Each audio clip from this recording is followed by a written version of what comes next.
सोचिए, विचार करिए, यदि पीहर से आपकी बेटी आई, ननन गर्मी की छुट्टियों में आती है, इसलिए भाभी भी अपने पीहर चली जाती है कि आफत आ रही, नंद गले का फंड। जिस घर में नंद है वहां आफत ही है, ध्यान रखना। विचार करिए, विचार करना है आपको। अब ननन आई आपकी पीहर, सोचना है, ननन पीहर आ गई। उसने कहा, ससुर जी ने, बहू के ससुर ने कहा, अम्मा के पति ने कहा, नंद के पिता ने कहा, चाय बना के लाओ। अब बेटी उठी, चाय बनाने लगी। अम्मा जी कहे, बेटा चाय तू बनाएगी क्या? अरे अभी चाय बना ली तो कौन सी बेटी तुम्हारी दुबली पतली है? अरे तू मत बना, ससुराल में इतना काम करती है, यहाँ भी काम करेगी। 4 दिन को तो आई है, बेटा आराम कर ले। उसने कहा, मम्मी क्या हुआ, चाय अरे वो भाभी है ना। तेरे की। अब आप बताइए, घरों में नरक बनाने के काम है, विचार करिए। घरों में लड़ाइयों के काम भाभी बना लेगी, तू बैठ जा। तेरे की बताइए, एक प्याला चाय बेटी बना देती तो कौन सा उस पे बोझ टूट पड़ता, कौन सा उसको कष्ट हो जाता। लेकिन अम्मा तुमने ये बात बोल के अपने घर में दरार पैदा कर दी है। एक कप चाय यदि बेटी बनाती तो घर खुशहाल हो जाता। तुमने कहा भाभी बनाएगी, भाभी ने कहा अच्छा, अभी तक अपनी भी बनाओ और ये आगे इसकी भी बनाओ। अक्षरी महाभारत प्रस्तुत करता गोदरेज। ध्यान रखिए, इतनी सी बातों में झगड़े हो जाते हैं। क्या बिगड़ गया, बेटी ने बना ली तो वो एक प्याला चाय तुम्हारे घर में भेद की रेखाएं खींच दिया करता है। ध्यान रखिए, 1 घंटे अम्मा जी मंदिर में पूजा पाठ करे, 5 पूजा करके आए, तो बहू बेटी में भेद रखे तो अपनी नजरों में धार्मिक हो सकती है, लेकिन भगवान की नजरों में धार्मिक कभी नहीं हो सकती है। मानिए, थोड़ा सा बदलिए, स्वभाव बदलिए, घर बदल जाएगा, बुढ़ापा आराम से कटेगा। सोचना है, बुजुर्गों को थोड़ी सी जीवन शैली बदलना पड़ेगी, आज की विचारधारा में जीना होगा। बुजुर्गों से भी तो परेशान है। अब एक पोता जैसे तैसे उसे गाड़ी में बिठा के मंदिर ले आए, अब पीछे दादाजी बैठ गए, आगे लड़का बैठा है। अब आज का लड़का और तुम बुढ़ापा, तुम्हारा बुढ़ापे का कितना बड़ा गैप है। अब रास्ते भर उस बच्चे के पीछे लगे रहेंगे, धीरे चला धीरे चला धीरे चला धीरे। अरे यार क्यों धीरे धीरे, उसका जान माथा दुखा दिया तुमने। उसने कहा दादाजी बैठे रहो, मैं संभाल लूंगा ना, मुझे आता है। अरे धीरे चला धीरे चला, उसका ऐसा दिमाग खराब किया तुमने, उसने जाके सामने वाले में गाड़ी ठोंक दी। ध्यान रख, अब वो बच्चा कहेगा दादाजी मैं रोज लाता, तुम माथा क्यों खाते हो मेरा, चुपचाप बैठे रहो। जब गाड़ी में इतनी स्पीड है तो क्यों पीछे लगे रहते, धीरे चला धीरे चला, और धीरे ही चलना है, उतर जाओ और चले जाओ मंदिर। ज्यादा हस्तक्षेप मत करिए मान्यवर। बहू कहाँ जा रही कहाँ आ रही बार बार टोकोगे, दिन भर महाराज के पास रहती है, दिन भर यहाँ घूमते रहती है, उसी में लगी रहती है, बहू का माथा खराब हो जाएगा। ध्यान, जमाना बदल गया है। अब वो बेटे नहीं है कि तुम बोलो 14 साल का वनवास तो राम जी बीवी को लेके चले जाएं। अब तो कहेंगे बुढ़ऊ तुम्हारा वनवास, ये घर हमारा, साइन करो। ध्यान रखिए, जमाना बदल गया है। बदले हुए जमाने में बदले हुए विचारों को जिए। धन्य होते हैं वो लोग जो अपनी बहुओं को बेटियों से ज्यादा प्यार करते हैं। अभी चौकी में एक परिवार, 1-2 महिलाएं लगी रहती है। चेतन भाई, उनकी पत्नी अमृता, मैंने एक दिन पूछा कि तुम सुबह 6 बजे से यहाँ जाती हो, 12 बजे तक तुम्हारा 2 बजे तक चौके का काम नहीं निपटता है, 4 बजे 3 बजे फिर आ जाती हो।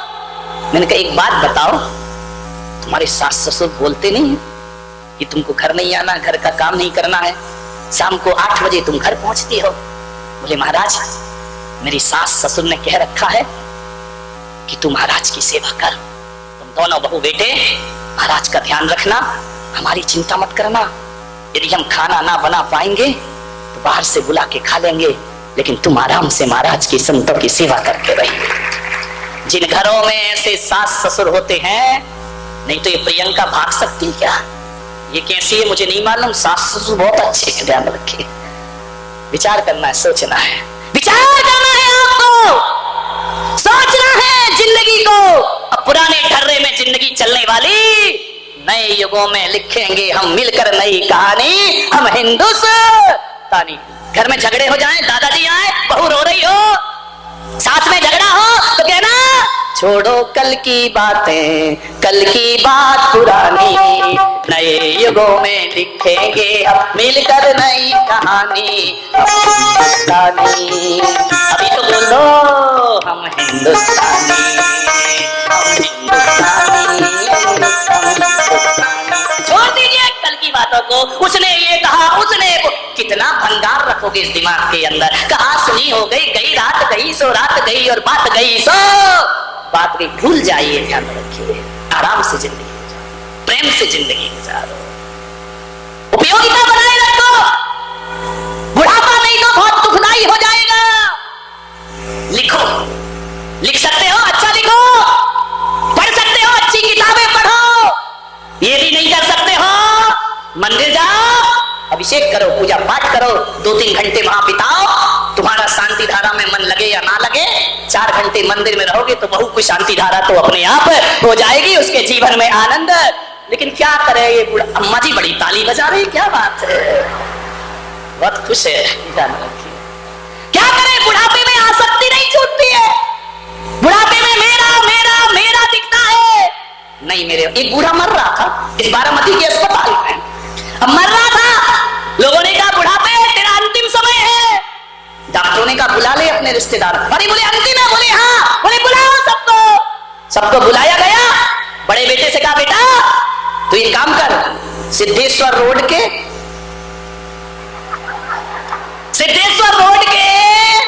20 बंगले तू ले ले। 20 बंगले? हाँ।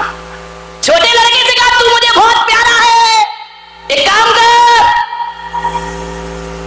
MIDC के 40 फ्लैट तेरे लिए। अरे नर्स तो पागल हो गई कि 20 बंगले 40 फ्लैट। बेटी से कहा बेटी एक काम कर, सिनेमा रोड जहां अजित भाई बड़ूचकर रहते हैं, उस लाइन की जितनी दुकानें सब तेरी। अरे अजित बड़ूचकर ने कहा तेरी तो मेरी क्या होगा। ध्यान रखिए, विचार करिए। पत्नी से कहा ये सराफा बाजार पूरा तेरा, चाहे वो अतुल सेठ की दुकान हो, किशोर सेठ की, चाहे शांति सेठ की हो, चाहे रहदास की, सब तेरी। नर्स ने कहा पत्नी से उसकी कितनी सौभाग्यशाली है, कितनी जायदाद तेरा पति, ऐसी कौन सी किस्मत पाई थी। 40 बंगले, 20 फ्लैट, पूरा बाजार, कितनी सौभाग्यशाली है तो मरने के बाद इतनी संपदा छोड़ के जाएगा तेरा पति। पत्नी ने नर्स को ऊपर से नीचे तक देखा, बोले काय की सौभाग्यशाली। बोले क्यों? बोले काय की जमीन जायदाद। तो बोले ये सब तुझे दे तो रहा है। अरे बोले दे नहीं रहा है, ये पेपर बांटता है। समझ गए क्या? कह रहा कल से तुम बांटना यहाँ।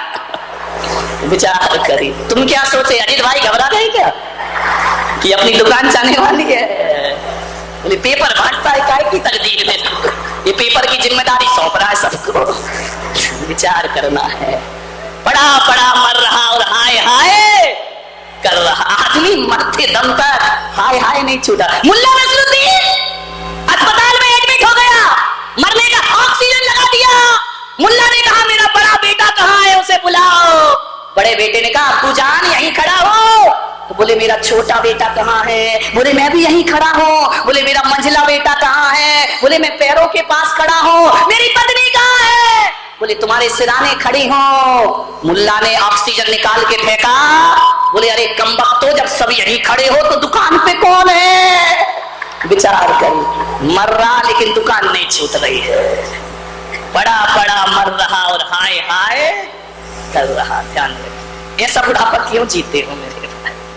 बुढ़ापा बड़ा आनंद का जियो, बुढ़ापा बड़े भजन का जियो। ज्यादा इंटरफेयर मत करो, ज्यादा बोलो मत। मैंने कहा था ना कि बच्चा जब छोटा है तो उससे बच्चे जैसा व्यवहार करना, और बच्चा जब कंधे तक आ जाए तो दोस्त जैसा व्यवहार करना, और बच्चा जब खुद बाप बन जाए तो पड़ोसियों जैसा व्यवहार करना। तुम्हारा जीवन आनंद में बदल जाएगा। तुम बाप ही बने रहते हो हमेशा। अब वो खुद बाप बन गया मेरे भाई। आज अजित भाई की पत्नी मेरे पास आई, उनके देवर है। कौन है? किरण भाई। मैंने कहा ये कौन है? बोले ये बच्चा है इनका, उनकी पत्नी ने बोला चुप हो, क्या बच्चा है, वो खुद बाप बन गया है, बच्चे ही बच्चा बोलते रहोगे क्या? ध्यान रहे, बोले अब बड़ा हो गया है, अब तो बड़े बन जाओ मेरे भाई, बुजुर्गों से निवेदन है, आनंद के साथ जीवन जियो, पड़ोसियों जैसा व्यवहार करो। घर में सुखी रहना है, पड़ोसी जैसा व्यवहार कैसा होता है मालूम है? बहू से भी पड़ोसी जैसा व्यवहार करो, बेटे से भी पड़ोसी जैसा व्यवहार करो। मान लो दादाजी या अम्मा जी पड़ोस के घर निमंत्रण में गई, भोजन करने को गई, अब आप देखिए वहां जाकर के जैसे ही आप पड़ोस में जाएंगे, पड़ोसिन कहेगी आइए दादाजी, पड़ोसी कहेगा आइए अम्मा जी पधारिए। जब वो कहेंगे आइए तब आप अंदर जाएंगे, सोफा पड़ा हुआ है, बैठिए ना दादाजी बैठिए।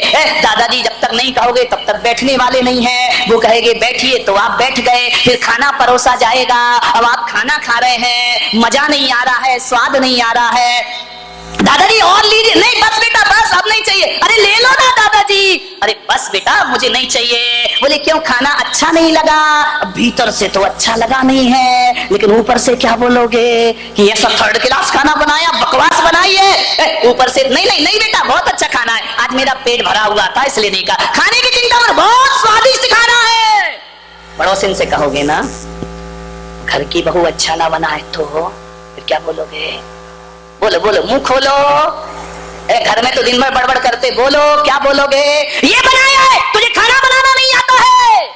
जो थाली है वो सुदर्शन चक्र बन जाएगी, ध्यान रखना।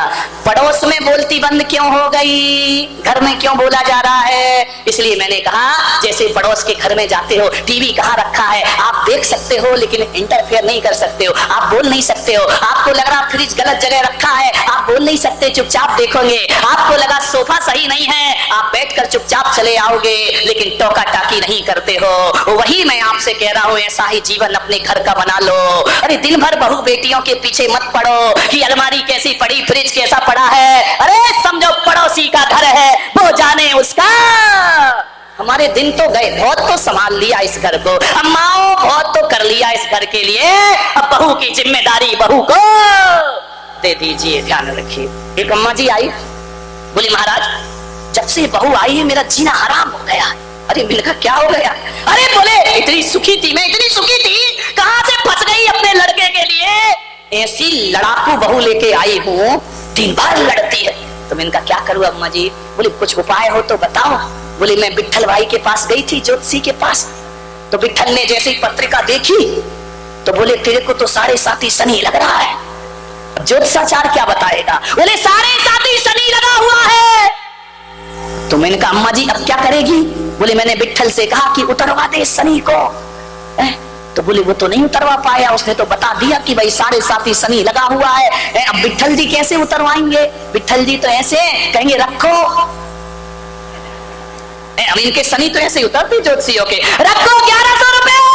अम्मा ने कहा 1100 होते तो तेरे पास काय को आती मैं? अरे बोले 1100 नहीं है। बोले नहीं है तो बोले एक काम कर 101 रुपए रख, चल जो कुछ मिले ठीक है। बोले 101 रुपए रख, तेरे 7.5 शनि उतर जाएगी। अम्मा ने कहा 101 भी कहां से रख दूं, मेरे पास है ही नहीं। बोले 11 रुपए रख।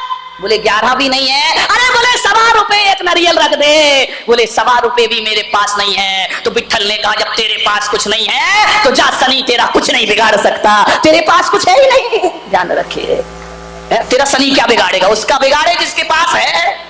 विचार करिए। वो मेरे पास आ गई कि ये तो शनि नहीं उतार पाए मेरी, मेरे पास आई, बोले महाराज 7.5 शनि लगा है, बताओ कैसे उतारूं? मैंने कहा अरे अम्मा जी कोई बड़ी बात नहीं, बहुत छोटी सी बात है, उतर जाएगा। बोले आप बताओ कैसे उतरेगा? मैंने कहा कुछ नहीं करना है, थोड़ा सा दान पुण्य। अरे बोले उसके पास भी दान और इनके पास भी दान, जाऊं तो? मैंने कहा शनि नहीं उतरने वाला, ध्यान रखना।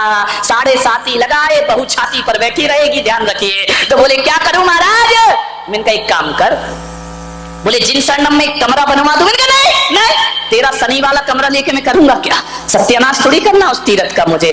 बोले कि महावीर भवन में दे दूं। मैंने कहा नहीं, वहां पहले ही शनि लगा हुआ है, तू और अपना शनि दे जाएगी क्या? विचार करिए। फिर उसने कहा महाराज बोलो। मैंने कहा एक काम कर, 20 ग्राम सोना, 20 ग्राम सोना नहीं, सोने में तो बुढ़िया निपट जाएगी। मैंने कहा 20 ग्राम लोहा तू दान कर दे। बोले 20 ग्राम? महाराज तुम भी कैसी बातें करते हो, किलो से लोहा दान कर सकती हूँ? लोहा ही तो बोल रहे हो ना? मैंने कहा हाँ लोहा, आयरन है। बोले कि 20 ग्राम लोहा दान कर दे। बोले 20 ग्राम दान करूंगी तो शनि उतर जाए। मैंने कहा तुरंत उतर जाएगा, 7.5 साल में दोबारा भटक के नहीं आएगा तेरे यहाँ। तो बोले कि उतर जाएगा शनि? मैंने कहा बिल्कुल उतर जाएगा। बोले 20 ग्राम लोहे? मैंने कहा। तो बोले किसको दे दूं, ब्राह्मण को दे दूं या विट्ठल को दे दूं जा करके? मैंने कहा इनको मत देना, डबल चढ़ेगा। तो बोले क्या करूं?